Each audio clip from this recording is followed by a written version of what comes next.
First Corinthians chapter 1 verse 27. Pinili ng Diyos ang mga bagay na kahangalan sa sanlibutan upang hiyain ang matatalino. Madalas nating marinig ang mga salitang may bahay lang ako janitor lang ako teacher lang ako Ang mga pagmamaliit sa sariling kakayahan para sa Diyos ay hindi na bago. Sa matandang tipan halimbawa nang naghahanap ang Diyos ng isang tao upang manguna sa paglaban sa kaaway na mga Midyanita, pinili niya si Gideon na mukhang walang dating. Ngunit tinawag ng Diyos na magiting na mandirigma. Sagot ni Gideon, paano ko maililigtas ang Israel?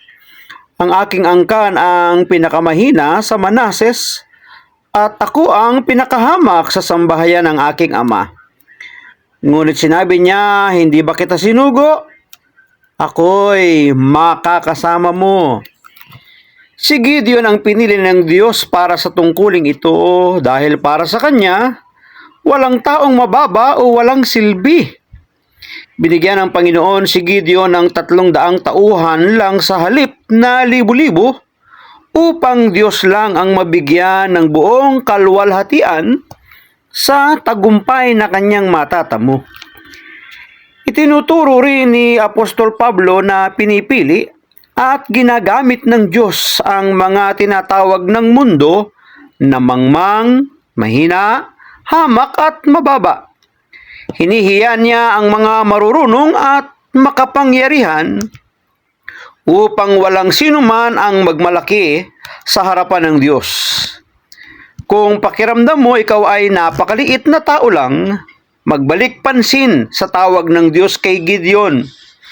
Kailangan ka ng Panginoon at nais niyang may paggamitan siya sa iyo ng higit sa inaakala mo.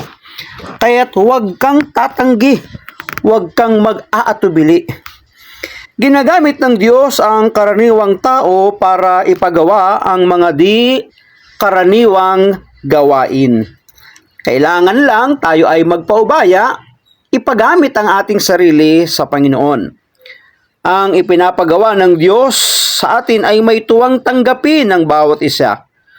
Ikasya mo itong tuparin, pag tinawag ka, agad sagutin, Panginoon, naririto po ako. Ako po'y iyong gamitin. Mga di inaakalang lingkod, ngunit kapag sinamahan ng Diyos, palaging nakatitiyak ng matagumpay na gagawin. Salamat sa inyo pong panonood. God bless us all.